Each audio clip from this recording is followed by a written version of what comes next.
Bonjour à tous. Bienvenue à nouveau sur la chaîne. Le 3 janvier, le monde entier a été sous le choc lorsque les États-Unis d'Amérique ont commis un acte d'agression contre un pays voisin souverain, le Venezuela.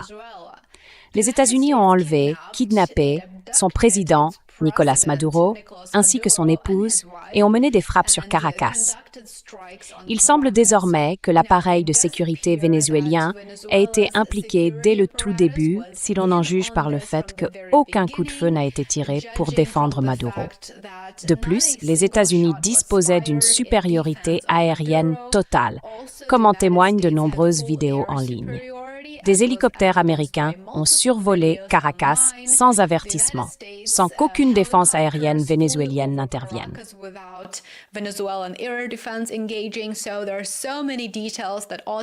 Il y a donc de nombreux détails à discuter, à étudier et à enquêter concernant ceux qui ont facilité cette opération.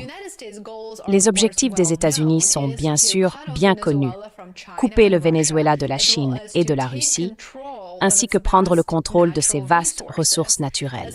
Comme je l'ai publié sur mon canal Telegram, le Venezuela détient les plus grandes réserves de pétrole au monde, environ 300 milliards de barils, évalués à environ 17 000 milliards de dollars, soit plus que le PIB du Japon et de nombreux autres pays réunis.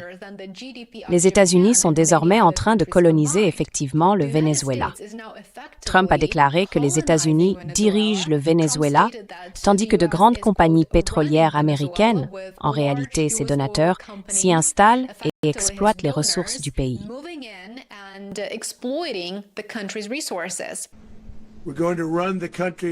Nous allons diriger le pays jusqu'à ce que nous puissions garantir une transition sûre, appropriée et judicieuse. Nous ne voulons pas qu'une autre personne prenne le relais et répète la même situation que nous avons connue pendant tant d'années.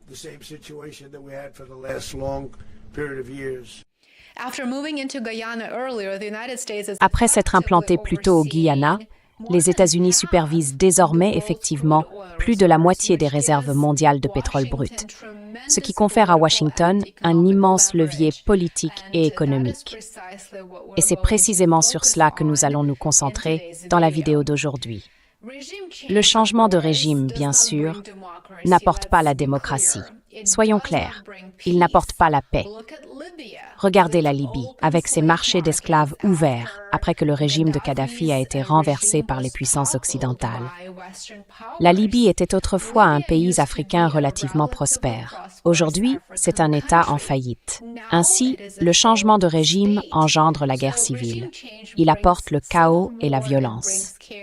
Le Venezuela aujourd'hui n'est pas seulement un pays en crise. L'attaque des États-Unis contre le Venezuela fait partie d'une offensive impérialiste plus large contre l'ensemble de l'Amérique latine.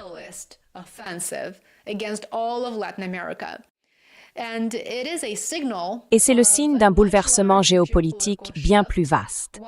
Un bouleversement qui s'étend bien au-delà de Caracas et bien au-delà de l'Amérique latine, je dirais.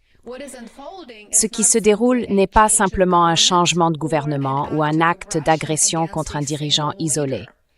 C'est en réalité la résurgence d'une vieille logique impériale remise au goût du jour pour une nouvelle ère de confrontation mondiale. Après le Venezuela, les cibles sont très claires.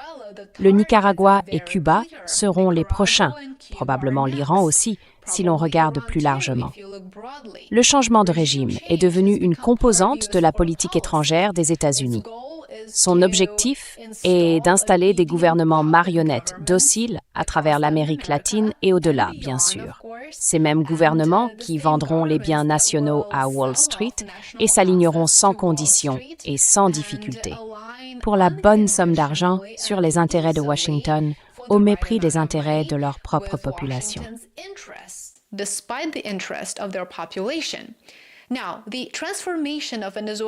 À présent, la transformation du paysage politique du Venezuela ne fait que commencer, mais la direction est déjà claire. Le pays est entraîné dans la zone de contrôle direct des États-Unis, et les bases de ce contrôle ne sont pas cachées. Elles sont visibles de tous, au grand jour, et il s'agit du pétrole.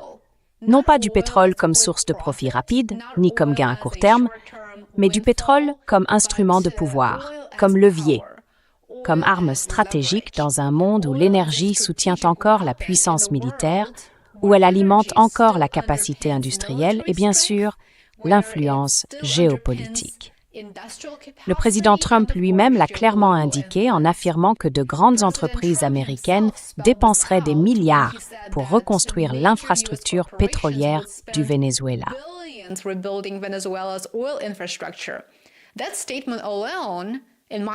Cette déclaration à elle seule, à mon avis, nous dit tout ce que nous devons savoir.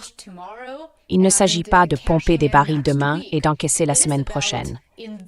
Il s'agit d'investir dès maintenant pour dominer plus tard l'ensemble de l'hémisphère occidental, ce qui comptera encore davantage à mesure que l'influence des États-Unis s'affaiblira dans l'hémisphère oriental au fil du temps.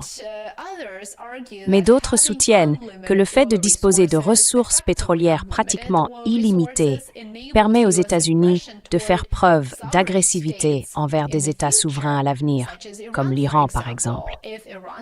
Si l'Iran est attaqué, le flux de pétrole dans la région pourrait être perturbé. Mais maintenant que les États-Unis contrôlent le Venezuela, ils peuvent exploiter ces atouts à leur propre avantage. Et l'Iran, comme nous le savons, est désormais activement déstabilisé de l'intérieur par des acteurs étrangers.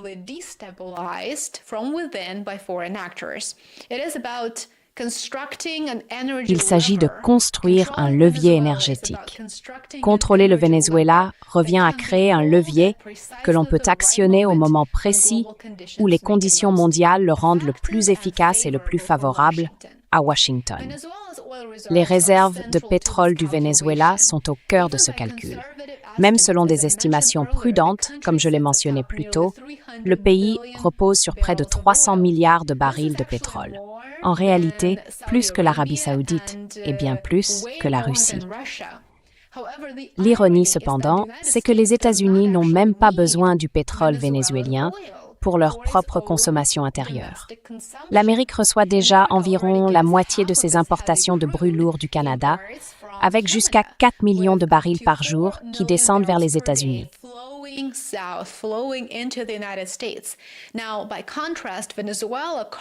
À présent, en comparaison, le Venezuela produit actuellement moins d'1 million de barils par jour. Cela montre simplement qu'il ne dispose pas de l'infrastructure opérationnelle et fonctionnelle nécessaire pour commencer à produire dès le premier jour. Il a besoin des entreprises américaines qui, bien sûr, soutiennent le président Trump et sont prêtes à contribuer à sa campagne. Et bien sûr, elles sont disposées et attendent de venir investir et de poursuivre l'exploitation et l'extraction des ressources naturelles au Venezuela. Mais c'est un point très important. Cela montre que la question n'est pas celle d'une pénurie d'approvisionnement, mais bien celle du contrôle. Si la production américaine, qui dépasse aujourd'hui les 13 millions de barils par jour, était combinée avec le secteur pétrolier du Venezuela, Washington pourrait influencer directement une grande partie de l'offre mondiale de pétrole.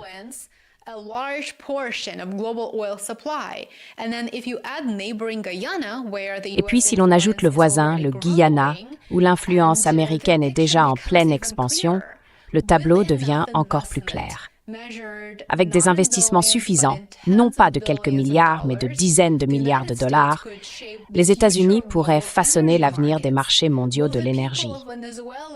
Les habitants du Venezuela en profiteront-ils un jour ? C'est une bonne question. Eh bien, au fond, nous connaissons déjà la réponse.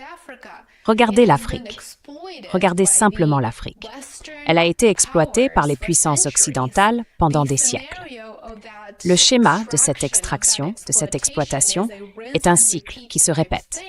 On exporte des matières premières à bas prix depuis une colonie, puis on importe des produits finis à un prix bien plus élevé pour maintenir cette exploitation pendant des décennies et les maintenir dans la pauvreté.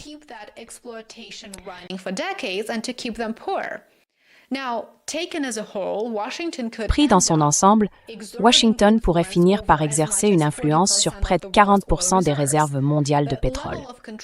Ce niveau de contrôle n'a pas besoin d'être utilisé de manière agressive chaque jour pour être efficace. La simple menace d'inonder le marché de pétrole brut ou de restreindre l'offre suffirait à servir de levier politique pour faire bouger les prix, déstabiliser les concurrents et discipliner les alliés. Trump l'a déjà fait. Cela est particulièrement vrai dans le segment du pétrole lourd, où des pays comme la Russie, par exemple, ont traditionnellement été très très forts. Et c'est là que l'histoire compte. Les États-Unis l'ont déjà fait.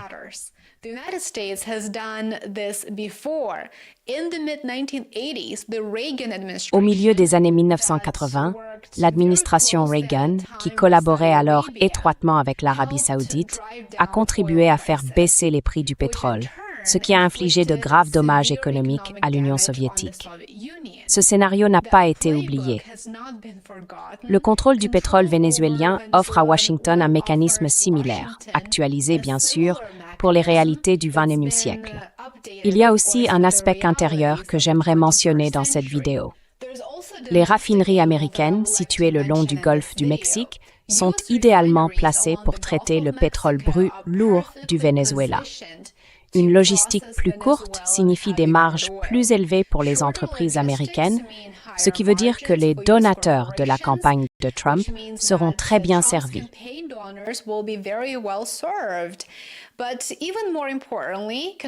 Mais plus important encore, le contrôle de la production vénézuélienne donne à Washington une certaine flexibilité. La production peut être augmentée pour faire baisser les prix ou réduite pour les faire monter. Cela signifie stabiliser les producteurs américains sur le territoire national, où la production ne croît plus comme prévu, tout en utilisant le Venezuela comme soupape de sécurité pour le marché mondial. Encore une fois, cela veut dire que le peuple vénézuélien sera dépouillé de ses ressources. Qu'est-ce que cela signifie pour la Russie? Eh bien, pour la Russie, c'est un scénario dangereux. Au-delà de la menace de manipulation des prix, Moscou est également confronté à la perte d'investissements réels et tangibles. Nous savons que des milliards de dollars ont déjà été engloutis dans le secteur pétrolier du Venezuela.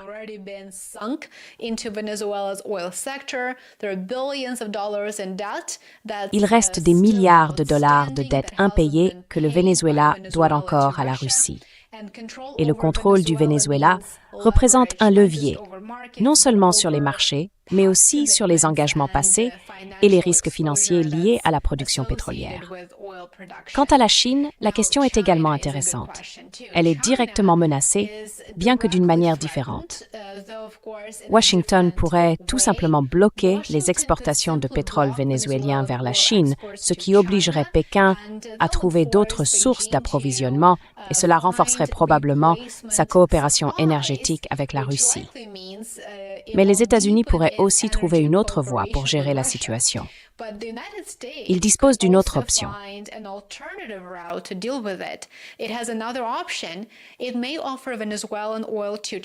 Il se peut qu'elle propose du pétrole vénézuélien à la Chine à un prix fortement réduit, ce qui, bien sûr, affaiblirait les exportations russes. Il se passe donc beaucoup de choses et je poursuivrai la discussion dans un autre article que je publierai sur mon Substack et mon Patreon dans les prochains jours. Assurez-vous d'être abonné aux deux. Les liens se trouvent dans la description ci-dessous. Merci beaucoup d'avoir regardé et revenez pour d'autres vidéos sur ce sujet si cela vous intéresse. Comme toujours, j'apprécie chacun d'entre vous qui êtes devenus abonnés payants. Merci pour votre soutien, passez une excellente journée et on se retrouve ici demain. À bientôt. I will see you back here tomorrow. Bye for now.